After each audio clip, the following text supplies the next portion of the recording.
Welcome to Season 2 of the Beyond Disability podcast by Dorset Orthopaedic, where we will be hearing from just some of our incredible patients. They'll be sharing with us their journeys through life and rehabilitation, including all the highs and lows. Make sure to click follow to never miss an episode, and enjoy! Good afternoon. Welcome to the second season of the Beyond Disability podcast, coming to you from Dorset Orthopaedic. I'm delighted today to be joined by John McFall. John and I have known each other for a number of years. Maybe you were a primary amputee. Pretty much, early 2000s. That dates it. So that's 22 years. So we've not known each other all that time, but on and off. And as I said, delighted to have John here today. John can very capably introduce himself. But I guess first and foremost, a dad, a husband. What are we doing this? A doctor. Yeah. A recently successfully qualified consultant. So recently passed my consultant exams. Yeah. Paralympian. Yeah, went to Beijing in 2008. And soon to be first amputee going into space with the European Space Agency. Fingers crossed. First person with a physical disability to be recruited by a space agency. Yeah. Cool. Anything else? Have we missed any off that list? We were just saying, weren't we, walking over that kind of in the last 20 years, you've crammed a lot into life. Well, yeah, it's funny. And I don't feel I have crammed stuff in. I just, I guess I get itchy feet, and I just like to be busy. Yeah. I like to be busy and challenge myself. Yeah. I guess with 3 kids and with, and you didn't, medicine wasn't your first degree either, was it? No, my original plan was always to join the army. And I grew up in a military family. So my dad was in the army, and I loved that life. I loved that life of like adventure and challenge and, going crazy places and doing fun things. And so that's what I wanted to do. And then I had my accident and couldn't join the army. But at that stage, I already had a place at university to go and do sports and exercise science, which I did down in Swansea. And I took that place up anyway, following my amputation, and then got involved in sport. Okay, so that's a good joke, Jan, because you and I are probably going to we're going to go off on tangents here, digress, and so let's go back. So tell us a little bit about life leading up to amputation and your accident, and a little bit around that. So we've got a bit of a history. Yeah, I was always a really active kid. I was that really annoying kid in school who was in every sports team and had colours for every sports team and stuff. So you were the really good one that was annoying. I was the annoying one that was in every team, but I was just rubbish. To take it. Yeah. Yeah, so physical activity in sport was a huge part of my life. And yeah, as I mentioned, really loved the thought of joining the army. It was exposed to aspects of that in my childhood, which really kind of interested me. So my early teenage years and mid-teenage years were geared around going and doing that, going and join the army. So I just did some science A-levels. I didn't really care what degree I did. I thought I'd do something that I found vaguely interesting. So I always knew that after I went to university, I'd go to Sandhurst and then join the army. So I love sport. Yeah. And I love science. And so I thought I'd do sports and exercise science. Yeah. That was kind of, I guess, that 3-year period of doing that degree was a big part of me re-establishing my identity. I kind of threw myself into the deep end, really. I was 19 when I had my accident. Yeah. I was in Thailand, but I decided to take a gap year because I wanted a bit more life experience before I came and explored joining the army. So I went traveling and took myself off to, Southeast Asia and Australia, New Zealand. And then I crashed a motorbike in Thailand in August 2000. And ended up having a right through knee amputation. Had to defer my place at university for another year because of that.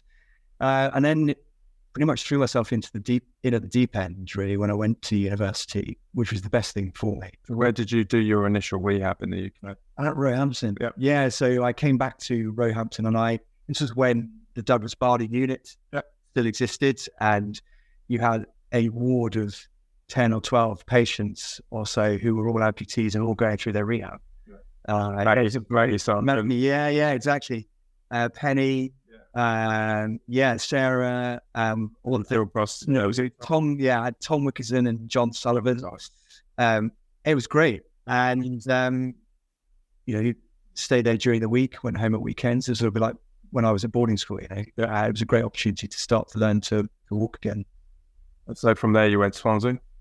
But now I went to Swansea University. I had an awesome 4 years down there. And that's where you started really getting into kind of track sport, I guess, at that point. Yeah, and life in general, actually becoming physically strong again and understanding physically what I could do as now that I was an amputee. I challenged myself as an amputee, so not just walking, but now that I was up and walking, I had some hardware that was pretty robust and I could go off and do stuff. So I had loads of mountain biking, taught myself to run again, down the beach loads, surfing, not with the prosthetics on, but, all that sort of stuff, just really challenging myself. Yeah.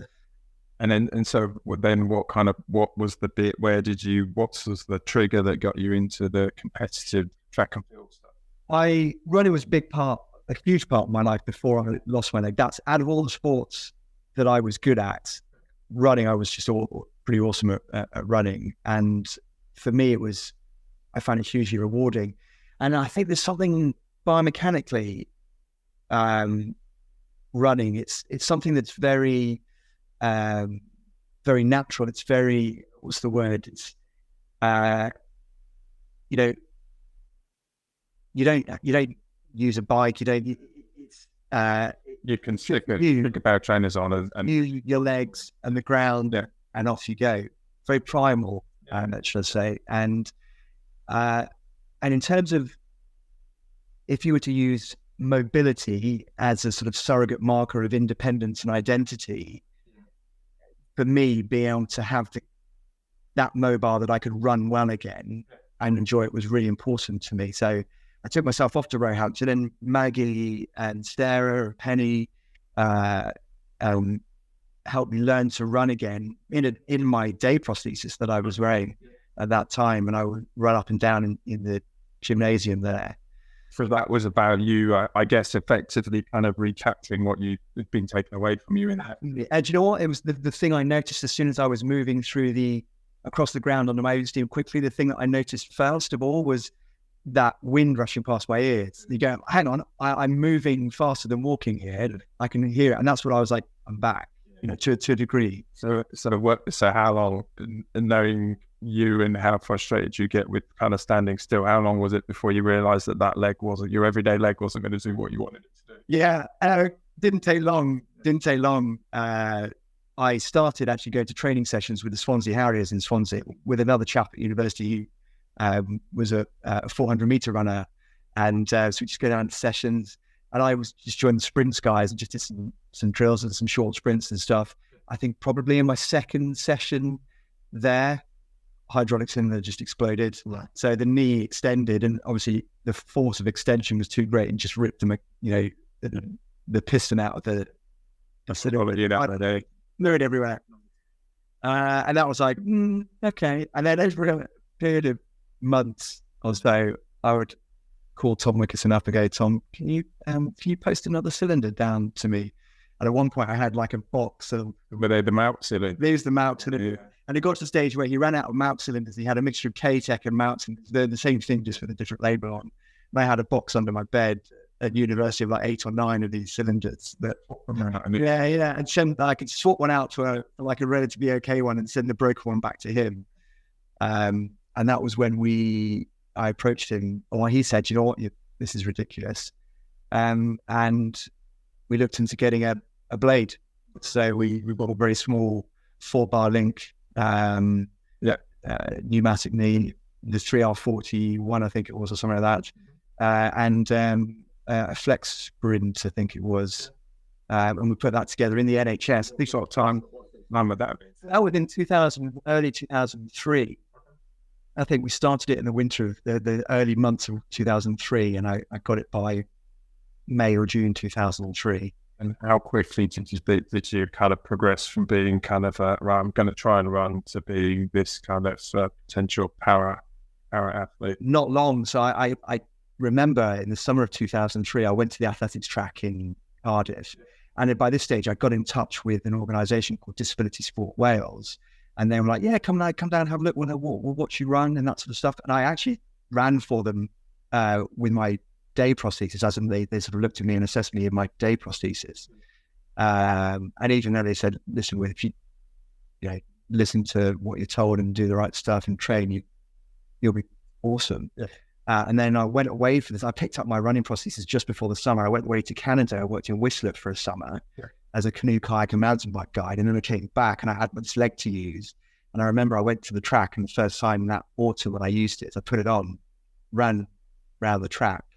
And I could not believe how natural it felt to what I remember running to be, that energy efficient cadence. And I got in my car that evening, and when I left the track to go home and cry, cried because it was just like, I've got this back. And then over a few months, I did more regular training sessions in Cardiff. And then the following summer in 2004, when the athletic season started again, they got me involved in some competitions, and I did my first competitions. And that was when I started to demonstrate that I was very competitive on an international level when I started. So fast forward a bit then. So Beijing 2008, that was your Paralympic debut. Paralympic debut, my one and only Paralympic Games. Yeah. You came back with some bling? Came back with some bling, came back with a bronze medal in there. What a tremendous journey for me to get there. Yeah. Like that one. Yeah, tell us a little bit. But yeah, I think that 8 years from losing my leg to competing in Beijing in 2008 taught me such a huge amount about myself, about what I wanted and what I was passionate about and what made me tick. But also in the later years, coming up to between 2004 and 2008, what I could actually achieve if I applied myself. Yeah. I'm becoming a full-time athlete and being dedicated to something wholeheartedly, that actually I could get results. And whilst I had a great time in Beijing, and I came away with some hardware, which is brilliant, and no one can ever take that away from me in that experience. I didn't perform as well as I would have liked, but you live and learn and stuff. But the lessons I learned from that period, I then took forward into the next chapter of my life. So I guess as an athlete going into that, then your focus is only on that, and it's on that event, and it's on that, coming up. At that point, did you know that Beijing was it, and then you were going to move on, or were you still just so focused in the moment? And at what point did you realize, okay, I've done that, I've ticked that box, I need to move on and do something else? Yeah, going into Beijing, I didn't ever think that it would be the last games. I thought, I'm not built as a sprinter. As a track and field athlete, I'm not built as a sprinter. It's not my natural morphology. I'm more of a middle distance, longer distance runner. Yeah. But I learned in the early days that if I wanted to compete in running, which is what I absolutely love, at a Paralympic level, sprinting was the only thing available to me. Yeah. Now that I'd done that in Beijing, I did think, okay, well, could I do something else Paralympic sport-wise afterwards? Maybe truck cycling or rowing. And I think at one point I bumped into a para-tri event, and you were thinking about going into triathlon. Yeah, exactly. So I wanted to try and do a sport that tapped into my mental and physical endurance a little bit more, and that's why I looked into that. But leading up to Beijing, I was very aware that I wouldn't be an athlete for the rest of my life, and I had to think about what I was going to do professionally as well. So alongside thinking about what I was going to do sport-wise after Beijing, I also looked at studying medicine. So I thought, well, what would I have liked to have done had I not wanted to join the army when I was 15, 16? Yeah. Loved science. And as a result of doing my sports science, my undergraduate and my master's, I was like, I want to know more. Yeah. So at that time as well, in 2008, I applied to do medicine. Yeah. And I ended up getting a place, which I started at the end of 2009, in September 2009. Yeah. And so alongside that, I got onto the paracycling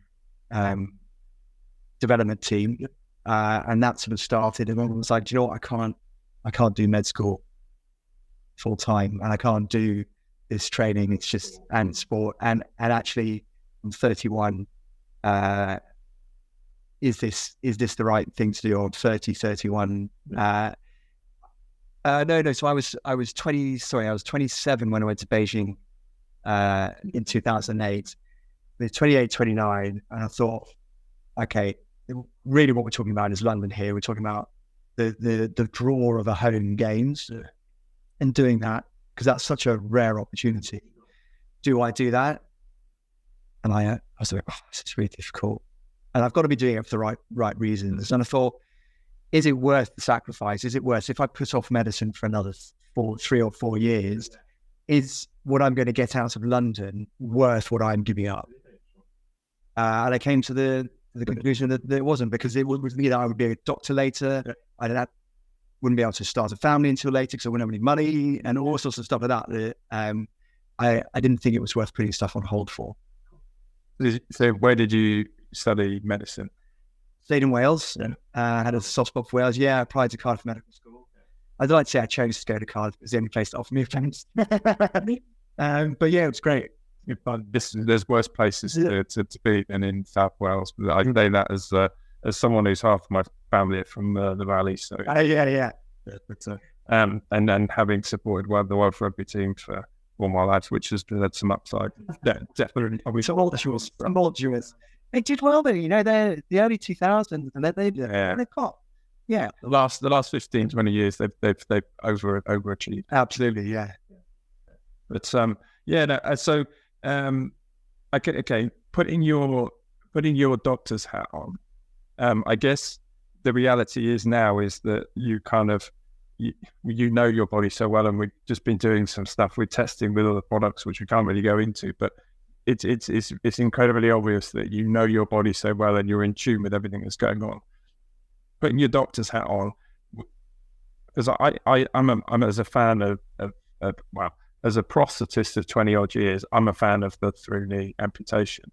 But it kind of went out of fashion a little bit. And I think it's slowly coming back in, and maybe that's the wrong terminology to talk about fashion with something that's kind of, important. But I think that the biomechanics of a through knee, there's some real incredible benefits. But there's obviously some downside in terms of the symmetry of the knee joint and everything else. But from your point of view as a patient and as a doctor, where do you sort of sit with that? Absolutely. And I think you have to take, there is no fashion, there is no right or wrong thing to do.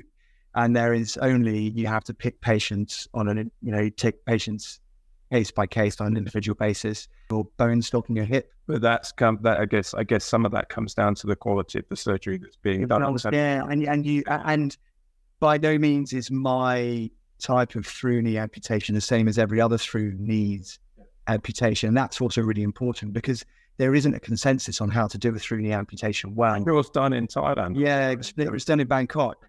And I speak to other patients who've had a little bit of gastrocnemius folded underneath, because people think that we're going to protect the bony end, create some cushioning. Patients hate it. One of our guys that we know quite well, he's like, yeah, it hurts when I weight bear on it. So it has to be done right. And then there's the whole no patella argument. And if you talk to Alice Crick, who's a fantastic plastic surgeon in Salisbury, he's got vast amounts of experience. A lot of revisions are done for patellas, taking the patella out because patients are having bother with them.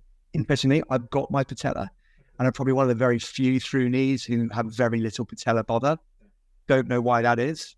Functionally, if you get it right, I think it's a great amputation for bone stock, so you don't get disuse osteopenia, so in the hip. Socket options are quite good, sitting down, strong lever, rotationally stable in the socket as well, especially when you get sweaty. In a sweaty transfemoral socket, you try and walk upstairs or do squats or something like that, it's quite often your stump will spin. And I guess we focused and talked about like all the positives, all the amazing things you've done. But again, I guess there's sometimes the flip side to that, and we have to talk about it, because that's the reality. Is what are the things that as an amputee that you've found difficult or that you struggle with over the last 20 plus years on a day-to-day? The main thing I struggle with is there are very rare and very occasional times where I can't wear my leg, because then that is actually when I feel much less able. I'm much more self-conscious, and I can't help around the house. And I don't like it. So actually, how do you deal with that? Get grumpy. I and I just have to kind of accept that for a couple of days I might not be able to wear my leg. It does not happen very often at all, thankfully. You got a socket. It's pretty good. That's the socket made by acrylic. Yeah. This one's going on a few years. This one now. I was going to say that's not been touched for many. Yeah. So I do get a bit of a bear with a sore head when I'm like that, and that's probably what I find the hardest thing about being an amputee is that and that's when you realise actually how much you rely on your prosthesis. It's your crutch, isn't it? It's your, I call it when I wear my prosthesis, I don't have to use crutches, and therefore my hands are free. And I remember in the very, very early days in 2001, 3 months in the summer, I couldn't wear my prosthesis because I was using cotton socks. I had a sore on the back of my stump, and every time I put my leg back on, it would just take the scab and open it right back up again, and it was just a nightmare. I was so grumpy. And that was when I found actually Dermaseal socks, which is a system that I've been using since then. Yeah, which is basically just for anyone who doesn't know, it's just a thin gel sock that you run that as your barrier between you and me and the sock and the liner that I use. Yeah.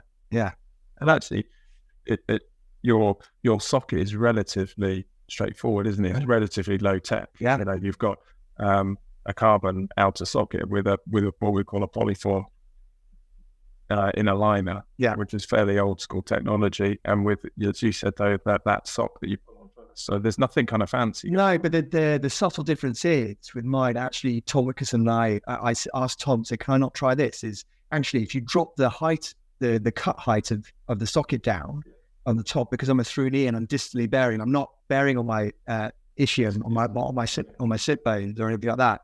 So the socket's way out of my groin. You can actually use a sleeve like you do in a pressure or suction system. They use a suction. Yeah, exactly. And so the sleeve creates the airtight seal at the top. So I've got space to roll the sleeve up into and a little one-way valve. And I guess that gives you that kind of feeling of connection of prosthesis to you again. Yeah, but that was something I was really struggling with in the early days, especially when you were getting real changes in stump volume. And I was like, there must be a better way. And it's I've been on the same thing ever since. And so I am gonna come on to the space stuff because that's obviously really exciting, and that's the new thing. But just a quick one, kind of, because as I said, you've done so much in the last 20 years. How does like family life work? Because like kids, and said, they've never known you any differently other than dad with a prosthetic leg, and that's pretty cool from my perspective. But it's is there anything that you've not been able to do with the kids, or that they've you feel that anyone's missed out on as a result? Or I don't think so. And I think the advent of the not just the microprocessor knee. Interestingly, the waterproofness of the microprocessor knee is actually really important, because I can have a mechanical knee and smash around on a mechanical knee, but actually the functionality that the X3 gives me, the stair climbing and all sorts of stuff like that, the nice, all the safety of it. And certainly it's actually a number of times on the mechanical knee that you'd expect to have stance control there, and down the stairs you go. So carrying kids and stuff. And then you go across to a microprocessor knee, but then I would have found it a real limitation to have a microprocessor knee that I couldn't take in the sea, or I couldn't take in the pool to do kids swimming, taking surfing. And I've seen you kind of walking around with kids on the shoulders, and again, that's having confidence in the componentry. Yeah, walking on, isn't it? I guess. And that has been an important thing, and something I've probably taken for granted. But for them, me having an amputation is normal for them, and they are aware of disability and amputation and that sort of stuff, which I think is only a good thing. Yeah, absolutely. And I guess that that you touched on the X3 there. You've been a bit of a poster boy for orthotic, I guess, in the sense of when the X3 first came out, it was very much positioned, wasn't it, at the military and everything else, and you were the first, as the sort of civilian, if you like, to kind of really showcase what it can do. and there's still, it must be a good few years old now, but there's still a video whenever I do a presentation about what prosthetics can do. There's a video of you jumping off of boats and down little steps and things. And I guess I still use that as the ultimate. If you've got, you know, the right socket, the right componentry, the right mindset, the right physicality, you know, there's, I wouldn't want to say that there are no barriers, but in reality, I guess, as long as your stump is healthy, Yeah. you can kind of do what you want to do. Yeah, definitely. And that was back in about 2012, I think. 2012, we did that first little video. And I was still then as well exploring the capabilities of it. Yeah. And, you know, talk about landing on your foot. I've really been lucky with the opportunities that I've had with Bob and you guys looking after me as well. And it's great to be involved. And I hope that we can kind of continue that relationship to challenge. If there's anyone listening from, you know, any of the big componentry manufacturers out there that, you know, in their ivory towers, R&D ivory towers, if there was anything that you could kind of say, this is what you would really like, and for you personally, is there anything that's categorically kind of missing? I think I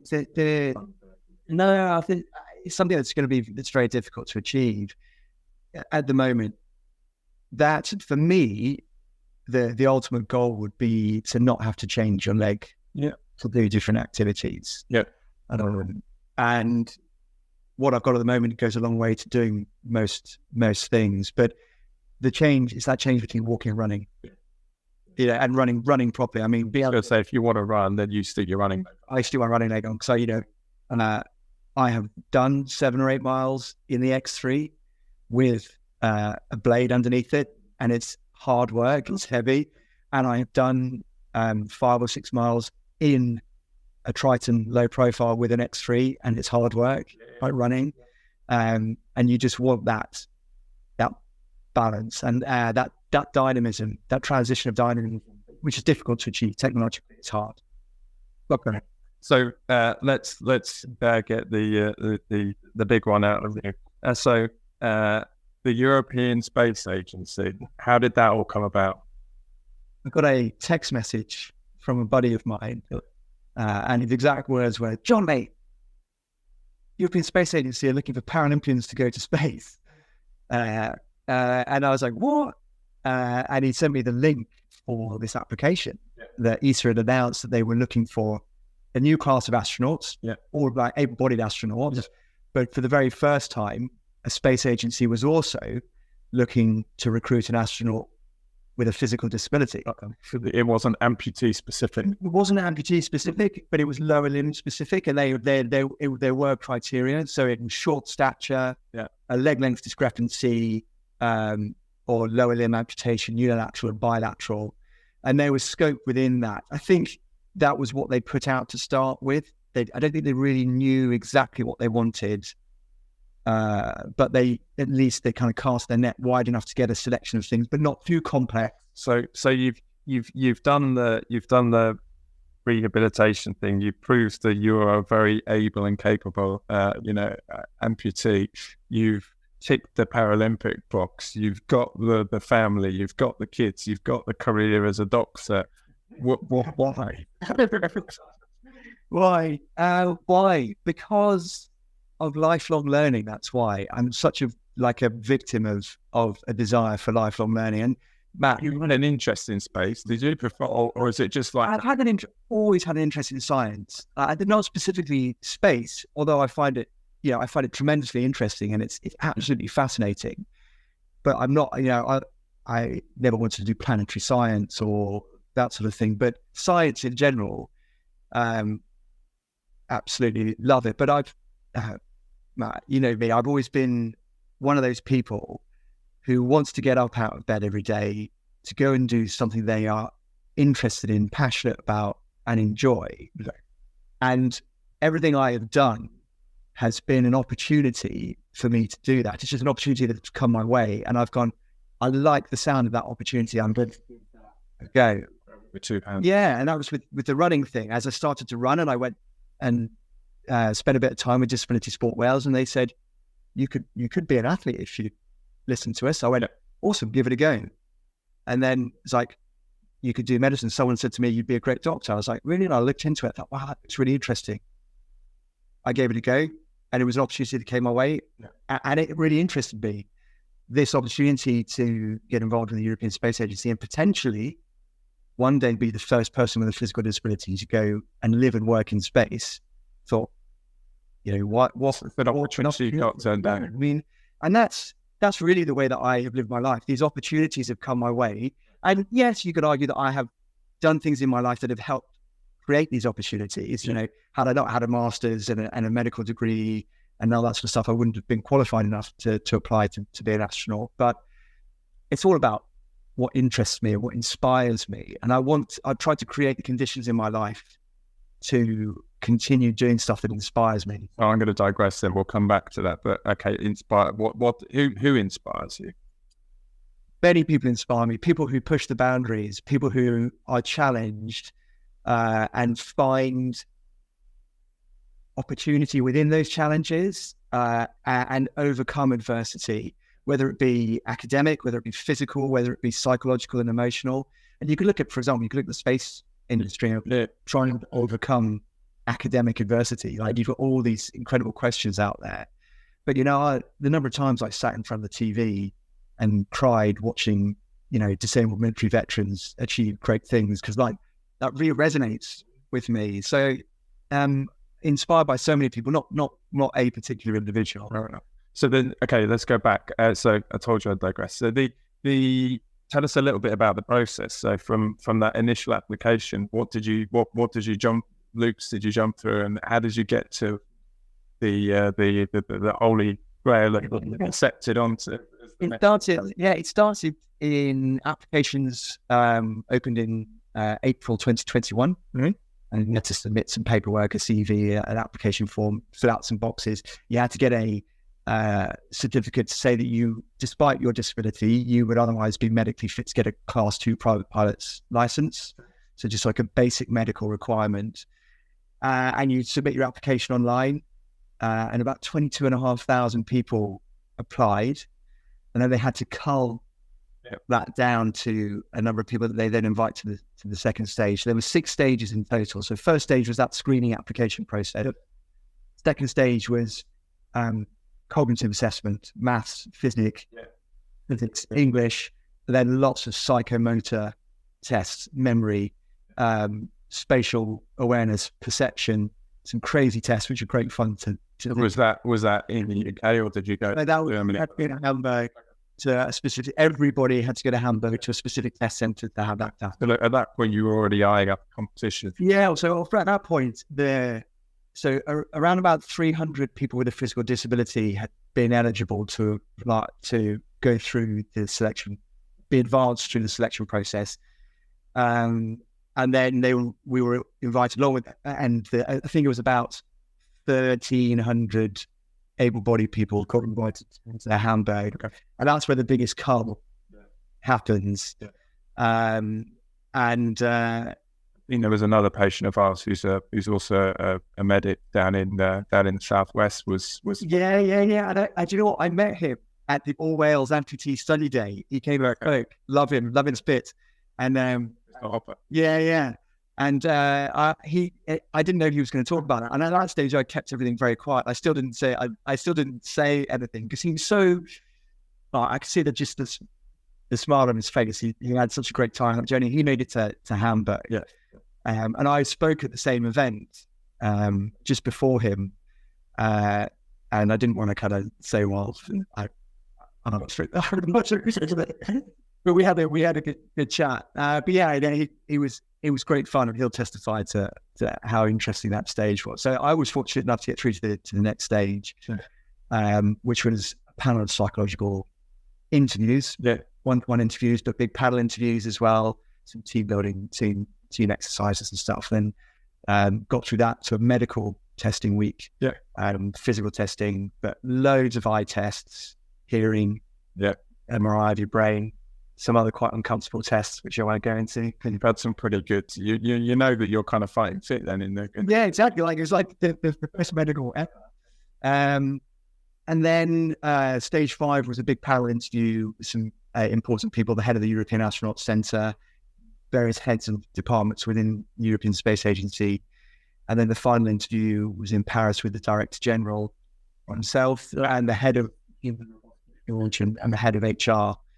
And then that was in October 2022. So started in April 21, final interview in October 2022.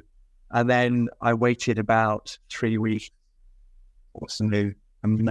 before I got a phone call one evening on a Friday, 5:30 on a Friday, from the Director General of the European Space Agency saying, John, we'd like to invite you to Paris to be announced. And at that stage, because I knew I was, the only guy with a physical disability left in the running, I knew that I was going to be announced as the it was then, back then, it was just sort of as the para-astronaut candidate for the feasibility study. So that was like, whoa, big deal. What's the intake? How many are you? 5 career astronauts, me, and then 7 astronaut reserves. And so why are you different to the others? So I'm technically part of the astronaut reserve, but I'm different from the career astronauts because they've started their basic training. They started that in April, so they're on a career to be to go through the training to be astronauts. The reserve astronauts are there for the availability of other opportunities that might arise in the future, because the selection process is quite lengthy, expensive, and labor intensive. And with the expansion and commercialization of the space industry, there are likely to be opportunities. So there's a cohort there that could potentially step up, and then there's me, and I'm sort of standalone in that respect because I'm the only one doing this feasibility study. Okay. And so my initial role is to go and do my feasibility study to try and assess and address and overcome the issues that I may face, or someone with a physical disability like mine, to train for and live and work in space on a long duration mission to the island. So is that trial, does that have a finite kind of period of time since you do it, or is it open-ended? It's so initially we're looking at sort of 2 years from now, 2 and a bit years from now, we will then say, listen, this is where we're at with the project. And that coincides with another stage in the European Space Agency's agenda, reevaluation of their agenda. They have every 3 years, they have a council meeting, ministerial council meeting, where the member states of the European Space Agency come together, and there's a discussion about what projects are going forward and what investment is required and those sorts of things. So this is a study, this is sort of the first part of it. And hopefully at the Ministerial Council in 2025, we can say, listen, there are no showstoppers to sending John to space. Yeah. Is this now a consideration for the member states to look at investing in this? So that's sort of where we're heading. And I guess, so timeline now, you're off to Germany this month? Saturday. This Saturday. With your family? The family are going to join me at the end of the school year. So for those listening, it's June now. Where are we? Mid-June, the 13th of June. I go on Saturday and I start work on Monday at the European Astronaut Centre, which is in Cologne. Yeah. And then the family are going to come out and join me in August at the end of the school year. I think that there's lots more to talk about, and I think that we could do this for the rest of the afternoon. But I think this is a really good point to kind of end for now, and I think it'd be really lovely if you're in agreement to come back in 12 months' time and give us an update of what's going on and where what the last 12 months has entailed. Absolutely, we can schedule another instalment. John, thank you very much for this afternoon. Thank you for your time, and good luck with the next chapter.